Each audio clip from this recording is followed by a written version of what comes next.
Hey guys, what's up? Welcome back to my channel. My name is Melissa, and if you're new, please like this video, subscribe, click the notification bell, very important, so that whenever I post, you'll be the first to find out. Oh gosh, I am officially 6 years in the UK. As a matter of fact, I hit 6 good years in the UK last week. Is it last week? Whatever. 14th of January anyway. I clocked 6 years in the UK. And of course, you know what that means. I mean, British, okay?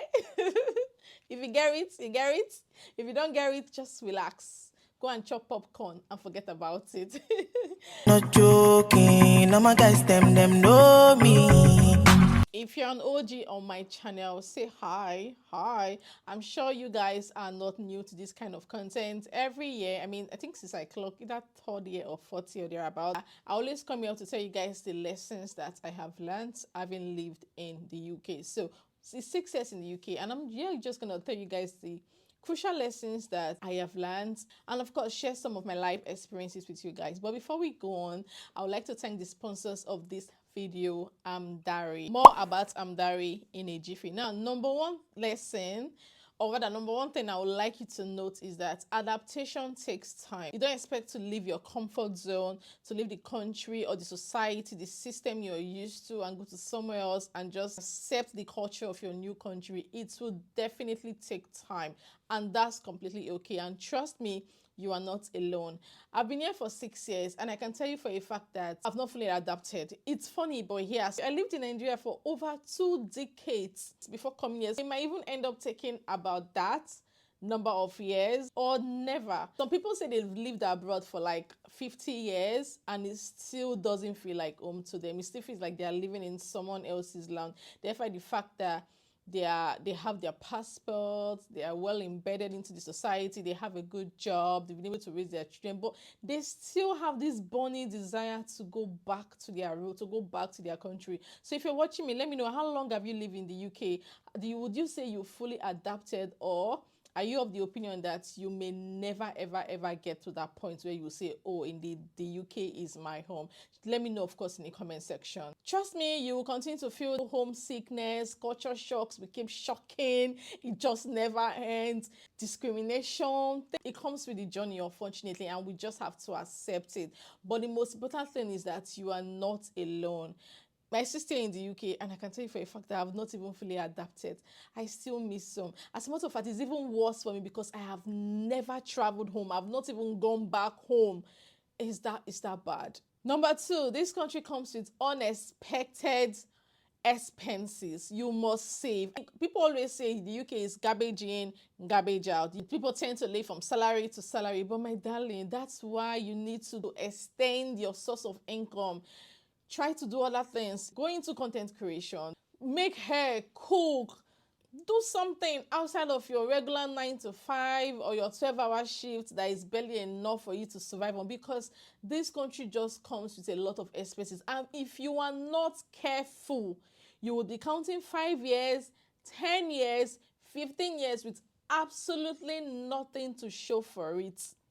No jokes. Time flies. And you look back, there's really nothing you've achieved aside surviving each year. No investment, nothing. And guys, career growth requires strategy. A lot of us want to go into tech. A lot of us want to break away from the norm, from what we are used to, the minimum wage. We are tired of being minimum wage earners. We just finished from school. We want to hit the job market. We want to make money. Trust me, career growth requires strategy. It's not something you wake up and you get a job. You can ask around. Getting a job requires a lot of strategic actions. You need to be strategic in your dealings for you to be able to break into that career that you have passion for. And that brings me to introducing you all to AMDARI. AMDARI provides an innovative platform that connects aspiring professionals with real-world industry projects to build the skills and experience that they need to thrive in their tech career. We all know tech is booming. For most tech jobs, the starting salary is like 40K or 45K, which could sum up at about maybe 2,600 or even sometimes 3,000 pounds net. Exactly what I mentioned, guys. We need to make money. We need to be able to save for raining days. We need to be able to invest. So you don't just move to the UK to live from hand to mouth, from paycheck to paycheck, from salary to salary, from wages to wages. We need to be able to earn enough to spend, pay our bills, sort ourselves out, save, and at the same time invest. And that is why most people dive into tech lately. But trust me, nobody's going to accept you without experience. Now, AMDARI, they have a program called RAVE, which stands for Remote Apprenticeship Visual Experience. This helps to offer hands-on career building experience. I mean, you've studied cybersecurity, data analysis, data sciences, project management, data engineering, and business analysis. Now you have your certification. What next? Of course, it's time to get a job. Now, nobody is going to employ you based on those degrees that you have. Nobody's going to employ you based on those certifications, but rather, can you do the job? Have you got real life experience? And that is where AMDARI comes in. They help to bridge the gap between classroom theory and workplace practices, thus empowering you with the skills and the experience that will help you stand out and shine in your interview. Now, what are the things you gain with AMDARI? Number one, you get a real world industry projects to help your portfolio stand out. They will help you to revamp your CV to be able to attract global recruiters. They have interview preparatory sessions to enable you pass all of your interviews from stage 1 to stage 2 to stage 3. They will help you pass your interviews by preparing you ahead and give you tips for you to be able to get that congratulations. You have access to their remote job board, which is exclusive to their members. So that way you're able to get more opportunities to be able to get that job of your dream. They'll support you with building a professional portfolio for free. You receive mentorship from industry experts, and most importantly, which is so delicious to me, guys, you'll be able to obtain a 2-year international work reference letter from AMDARI to be able to boost credibility. Nothing beats that. And most importantly, you'll be able to network with top tech professionals. So knowledge is good, but trust me, you need the skills, you need the real life experience, you need the confidence to be able to excel in your tech career. Now, come this Saturday, there's an event going on. It'll be an eye-opening session where they will show you how UK, Canada, and US recruiters value hands-on experience over certifications. You do not want to miss this program for anything. This session will cover highlighting transferable skills, adapting your resume, networking strategies, understanding local job markets, interview preparation. Use the link in my description box to sign up today. So moving on, guys, another crucial lesson that I've learned, guys, prioritize your mental health. Your mental health is key. And trust me, like I always say, you might think you're the only one going through stuff, because I understand how it can be when you're going through a lot. It can break you down to your lowest and make you feel like you're all alone. But believe me, we are all together in this struggle. No one of us has got it all. We are all struggling every single day. We just wake up, put a smile on our face, and just go out there.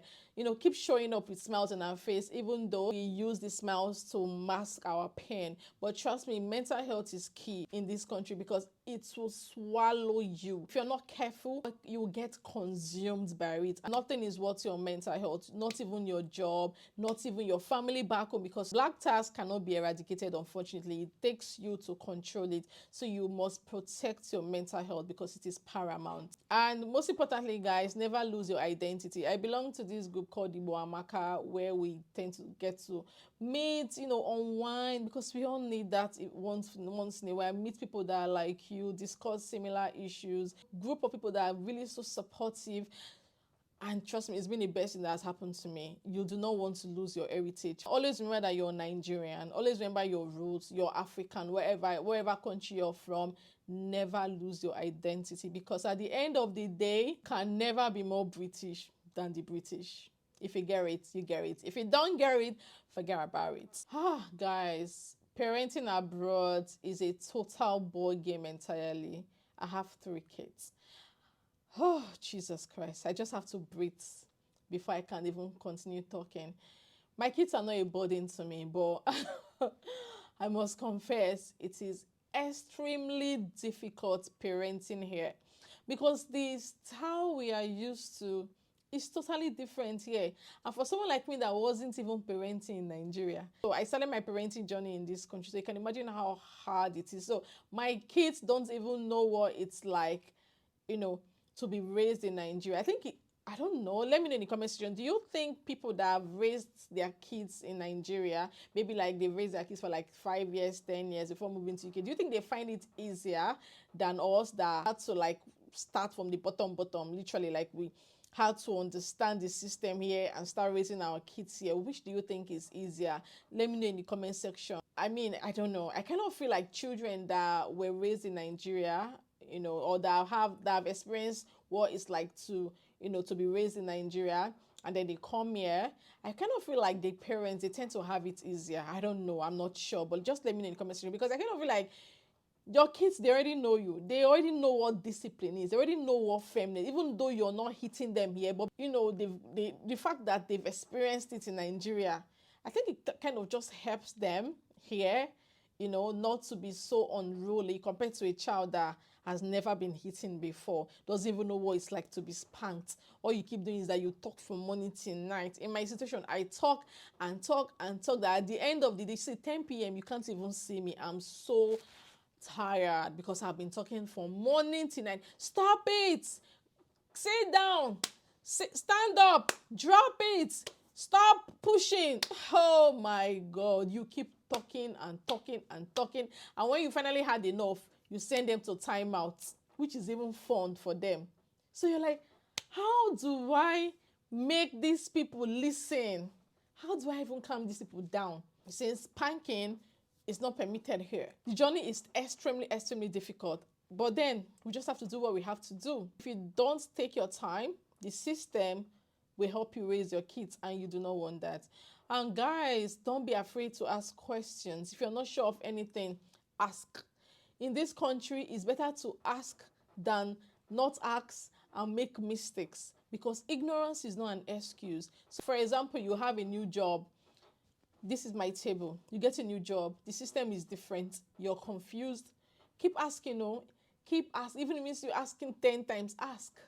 Don't come, because some people feel like when you ask, it means you don't know, you fail your probation. But the impact is even better you fail your probation, that you make some kind of silly mistakes that will cost your company. So that's why always ask. If you're not sure of something, ask. Comparison is the thief of joy.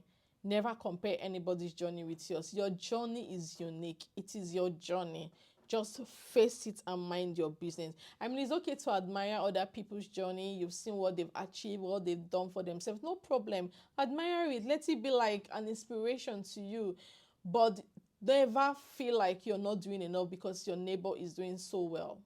If you notice that you have any friend or anybody, any community that makes you feel like you're not doing enough, cut them off.